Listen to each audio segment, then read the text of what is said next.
ಮುಖ್ಯಮಂತ್ರಿ ಸಿದ್ದರಾಮಯ್ಯ ಅವರು ಮೈಸೂರು ಪ್ರವಾಸದಲ್ಲಿರುವ ಹಿನ್ನೆಲೆಯಲ್ಲಿ ಮೈಸೂರಿನ ಮೈಲಾರಿ ಹೋಟೆಲ್ನಲ್ಲಿ ಬೆಳಗಿನ ಉಪಹಾರ ಸವಿದರು. ಮುಖ್ಯಮಂತ್ರಿ ಸಿದ್ದರಾಮಯ್ಯ ಅವರು ಮೈಸೂರಿನ ತಮ್ಮ ನಿವಾಸದಿಂದ KRS ಡ್ಯಾಂಗೆ ಬಾಗಿನ ಅರ್ಪಿಸಲು ತೆರಳುವ ಮುನ್ನ ಮೈಲಾರಿ ಹೋಟೆಲ್ನಲ್ಲಿ ಬೆಳಗಿನ ಉಪಹಾರ ಸವಿದರು. ಈ ಸಂದರ್ಭದಲ್ಲಿ ಪಕ್ಷದ ಮುಖಂಡರು ಅಧಿಕಾರಿಗಳು ಉಪಸ್ಥಿತರಿದ್ದರು.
ಅಲ್ಲ ಬೆಣ್ಣ ತೆಗ್ದಾಕ್ತಿ ಬೇಡ ಬೇಡ ನೋಡ್ದೆ ನಾನು ಎಲ್ಲ ಮಾಡ್ಬೋದು. ಬೇರೆ ಕೊಡ್ತೀನಿ ಸ್ವಲ್ಪ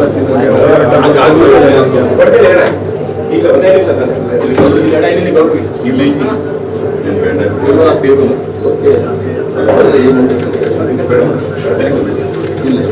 ಬೆಂಗಳೂರಿನವರು 2-3 ತರ ತಿಂಗಳು ಸಿಗಲ್ಲ.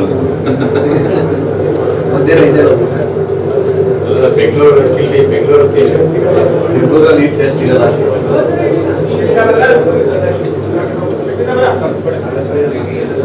ಸರ್, ಲಾಂಗ್ ಟರ್ಮ್ ಅಂದರೆ ಒಂದು ದೀರ್ಘಾವಧಿ ಕೋರ್ಸ್ ಇದು. ಈ ಲಾಂಗ್ ಟರ್ಮ್ನ ನಾವು ರಿಪೀಟರ್ ಕೋರ್ಸ್ ಅಂತಲೂ ಕರಿತೀವಿ.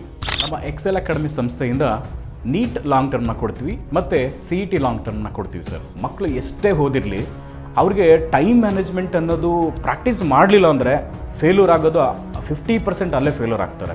ನೀಟಲ್ಲಿ ರ್ಯಾಂಕ್ ಬರೋದು ಮತ್ತು CETಲಿ ರ್ಯಾಂಕ್ ಬರೋದು 100% ಗ್ಯಾರಂಟಿ ಆಗ್ತದೆ. ಅದಕ್ಕೆ ನಮ್ಮ ಒಂದು ಎಕ್ಸೆಲ್ ಸಂಸ್ಥೆಯಿಂದ ಈ ಒಂದು ಕಾನ್ಸೆಪ್ಟ್ನ ಹೇಳ್ಕೊಟ್ಟು ಮಕ್ಕಳಿಗೆ ಹೈಯೆಸ್ಟ್ ಸ್ಕೋರ್ ತೆಗ್ತಾ ಬರ್ತಾ ಇದ್ದೀವಿ. ಸರ್, ನಮ್ಮ ಎಕ್ಸೆಲ್ ಅಕಾಡೆಮಿ ಸಂಸ್ಥೆಯಲ್ಲಿ ಮಾತ್ರನೇ ಒಂದು ಡೈಲಿ ಟೆಸ್ಟ್ ಕಂಡಕ್ಟ್ ಮಾಡೋದು. ಪ್ರತಿ ಸರಿ ಪೇರೆಂಟ್ಸ್ ಹತ್ರ ಮಾತಾಡ್ಬೇಕಾದ್ರೆ ಸೀಟ್ ತಗೊಂಡ್ ಬರ್ತೀವಿ ಕನ್ಫರ್ಮ್ ಆಗಿ ಅನ್ನೋದೇ ಲಾಸ್ಟ್ ಅಥವಾ ಫಸ್ಟ್ ಡೈಲಾಗ್ ಆಗಿರುತ್ತೆ. ಅಷ್ಟೊಂದು ಇನ್ಕ್ರೀಸ್ ಆಗಿದೆ 2 ವೀಕ್ಸ್ ಅಲ್ಲಿನೇ. ಇವಾಗ ನಾವು ಹೆಣ್ಮಕ್ಳು ಹಾಸ್ಟೆಲ್ ಹತ್ರ ಇದ್ದೀವಿ. ಇದು ನಮ್ಮ ಹೆಣ್ಮಕ್ಳು ಹಾಸ್ಟೆಲ್. ಇದು 7 ಫ್ಲೋರ್ ಬಿಲ್ಡಿಂಗ್.